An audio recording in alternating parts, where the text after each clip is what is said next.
Salut les amis, c'est PKLN, j'espère que vous avez la forme.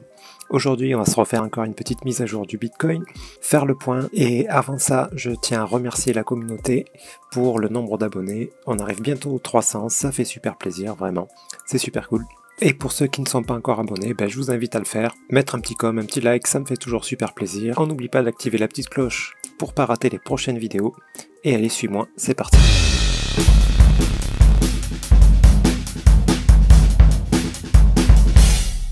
Donc le Bitcoin, pour rappel, bon, il s'est passé ce qu'on avait prévu, mais carrément exactement. Je sais plus si je l'ai dit dans la dernière vidéo. On avait une petite unité de temps ici, un petit setup d'achat, je sais plus où il était. C'est monté, ça a cassé le dernier plus haut, voilà.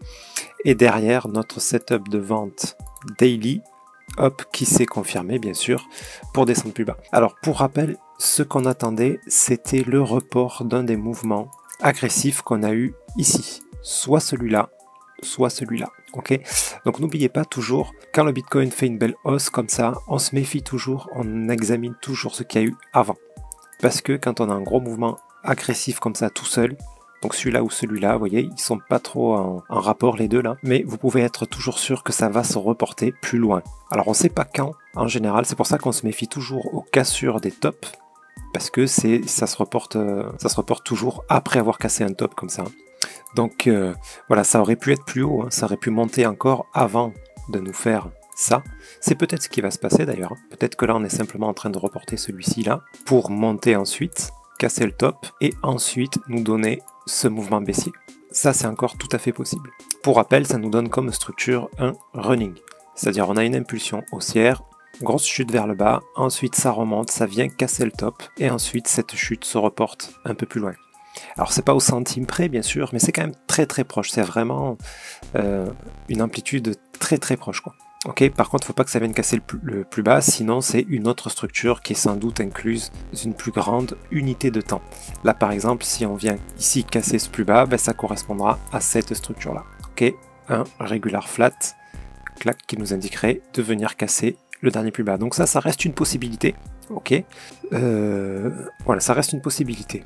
En tout cas, pour l'instant, on est quand même toujours sur une dynamique haussière à partir de là, tant qu'on n'a pas cassé ce plus bas là. Voilà, on est parti sur de la hausse avec des corrections. Voilà, ici, ça ressemble à un running, donc c'est pas impossible que là, on reparte à la hausse pour casser ce top.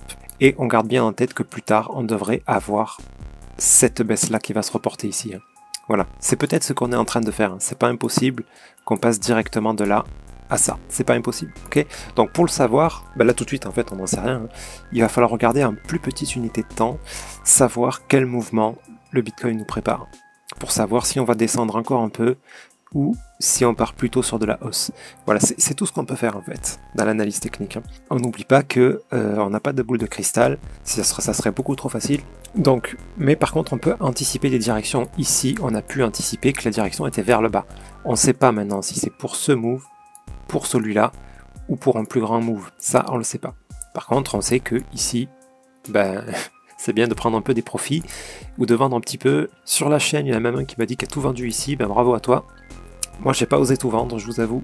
Je vends jamais tout, en fait, parce que, yes, ça arrive que ça soit invalidé, un setup, ça arrive. Une super news ou quoi qui arrive.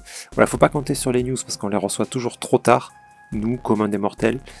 Donc voilà, il ne faut pas compter sur les news. On compte sur le graphique, ça se valide à 90-95% du temps. Donc voilà. Après, moi par principe, je vends jamais tout. Je prends une bonne part des profits quand on est dans ces zones-là. Là. Quand je vois un setup de vente, je vends peut-être encore un petit peu, mais je garde toujours une partie en cas de surprise. On ne sait jamais. Ok, là on aurait très bien pu avoir ça, avec une petite baisse, casser ce dernier plus bas, qui soit pas tant agressive pour ensuite monter. Ça c'était possible aussi.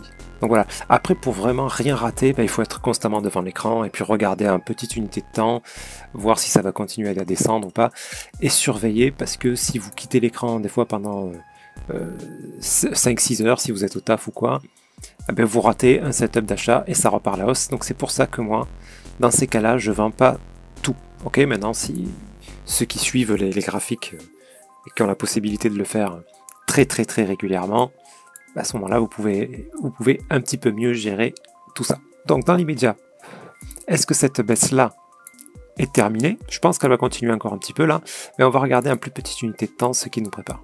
En 4 heures par exemple, en 4 heures pour l'instant, on n'a rien. Je vous avais dit dans la dernière vidéo d'ailleurs, ici, quand on avait eu ça là, qu'il fallait attendre, enfin je crois que je l'avais posté sur Twitter, qu'il fallait attendre un setup d'achat pour venir casser ce top. Et qu'on rentre surtout pas sans setup, parce que si ça continue à traîner comme ça, c'est pour descendre. Et c'est exactement ce qui s'est passé. Donc voilà, c'est ce scénario-là qui s'est validé pour une chute plus grande. Maintenant, si on obtient la même chose ici, ben, ça sera encore pareil. Là, pour l'instant, on n'a rien obtenu, là, en 4 heures. Donc après, il faut regarder les plus petites unités de temps, parce que ça peut très bien monter comme ça, pour redescendre, pour remonter.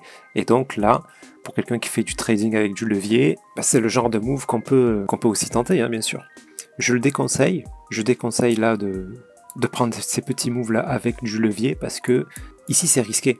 Enfin, ou alors faut mesurer son risque, voilà, être prêt à perdre une petite partie, etc. Parce que on a deux mouvements, d'accord, et on a même un plus grand qui nous dit attention, ça peut baisser. Donc là, si on fait du trading, on y va mollo, quoi. On mesure les risques, d'accord, parce qu'à tout moment, on a une plus grande structure qui peut se valider. Ça semble être proche de la fin, là, ça a l'air de ralentir un peu le mouvement, mais il peut très bien nous faire ça, hop, venir chuter pour valider ce plus grand running ici. Ensuite, on attendra un setup d'achat, ok, pour espérer venir casser ce dernier plus haut. Ok les amis, voilà comment ça fonctionne. Donc en 4 heures, on n'a rien, clairement. Il faut attendre que ça se développe en fait. Et en 1 heure, alors là, clairement, de la vente. Bon, regardez, on a exactement ici, là, impulsion correction, la même chose que là en 4 heures. Hein. Voilà, si je passe en 4 heures ici, voilà, vous regardez ça là, ce qu'on a en 1 heure, là, ça y ressemble. Alors attention, quand vous tradez en 1 heure, pour rappel, on ne s'attend pas à obtenir le grand move. Vous pouvez si vous avez du bol. C'est possible, mais c'est pas ce qu'il faut viser. Parce que sinon, vous allez très souvent vous faire avoir. Là, un move 1 heure comme ça peut nous donner ça pour un move 4 heures qui, lui, va au contraire monter pour venir casser ce top, pour ensuite peut-être descendre. Vous voyez, donc voilà, faut bien savoir dans quelle unité de temps on trade. Après, ça n'empêche pas qu'ici, s'il y a des petits setups qu'on peut prendre, ici, quand on a ça, a priori, il faut s'attendre à venir casser ce dernier plus bas, mais pas forcément celui-là. Ok, donc là, ça vaut pas le coup, ça, en trading. Vous voyez, c'est une histoire de 1% là, de baisse. Donc voilà, ça vaut pas le coup. Il vaut mieux attendre que cette grande structure nous donne quelque chose de plus clair. Et si ça traîne comme ça longtemps, là, ça sera un bien meilleur signal pour tenter un trade, venir casser ce plus bas. Bon là, voilà, la part de gain est beaucoup plus importante. Ok, voilà, faut pas vouloir absolument trader. Voilà, des fois ne rien faire, c'est un choix volontaire, c'est une position de trading en fait. Hein. Là, je fais rien, j'attends la structure de voir ce qu'elle va donner. Et puis voilà, ça va nous faire rater quelques moves des fois, mais c'est pas grave. On peut pas tous les avoir, parce que si on tente absolument tout, eh bien on va aussi souvent perdre. Faut pas oublier ça. C'est beaucoup plus safe de trader les grosses structures, comme là, en journalier. Voilà, vous avez des gros moves là, c'est là qu'on fait des beaux gains. Hein. C'est là qu'on fait des beaux gains. Celui-là, là, clac, clac. Bon, ça fait un triangle là, qui monte. Une fois cassé stop, bon ben vous savez qu'à un moment donné ça va se faire ça. Hein. Donc voilà, vaut mieux attendre ces gros mouvements là. Et donc là, qu'est-ce qu'il faut attendre? Moi, qu'est-ce que j'attends personnellement? Celui que j'attends, c'est pas forcément celui-là qui se reporte. Quoique s'il y a un setup ici évident, bien sûr, je rentrerai là à l'achat, mais je vais surtout attendre celui-là. Quand ce mouvement-là sera fini, alors là par contre je vais vraiment guetter les setups d'achat. Les setups d'achat en daily ou plutôt même 4 heures. D'accord? Daily, on n'y est peut-être pas encore hein, à la structure daily. D'accord, voilà, à 4 heures, je vais attendre un beau setup d'achat ici. Et là, voilà, il y aura tout ça à faire comme profit. Donc là, ça commence à devenir intéressant. On est sur du, je sais pas, 38 000, 37, 38 000. Avec le setup, allez, disons-nous 38 à 48. Alors, je sais pas du tout combien ça fait, ça fait peut-être 20%, un truc comme ça. Ouais, 20-25%. Voilà, donc là, ça devient intéressant. Vous voyez, on n'est pas sur du 1%. Là. 1%, je prends pas de risque, moi, pour gagner que 1%. Hein. Ok les amis, donc voilà, et comme d'habitude, j'analyse toujours que le Bitcoin. Pourquoi? Parce que les autres vont suivre. Hein. On a beau, voilà, le Solana, je vous avais dit, ici, c'est une excellente zone pour acheter, puisqu'on est sur une fin de structure, on va sans doute nous faire un B. Mais bon, le B, voilà, il peut traîner comme ça. Ça peut durer 1000 ans l'histoire, et au final, ça monte pas beaucoup. Hein. Donc tout ça, ça va dépendre du Bitcoin, bien sûr. Donc j'analyse le Bitcoin, parce que si le Bitcoin part à la hausse, vous pouvez être sûr que le Solana va nous valider son B et nous faire un beau B. Maintenant, si le Bitcoin traîne, qui qui fait que corriger, ben, lui il va faire pareil, il va corriger, ça va traîner comme ça, jusqu'à ce que le Bitcoin reparte à la hausse. Et ça suivra sur le Solana, entre autres. Ok, donc il faut toujours garder ça en tête. On analyse toujours le Bitcoin pour voir un petit peu aussi la direction des autres coins. Ok les amis, sur ce, j'espère que cette vidéo vous sera utile. Je vous souhaite un excellent week-end et je vous dis à très bientôt. C'était PKLN. Merci.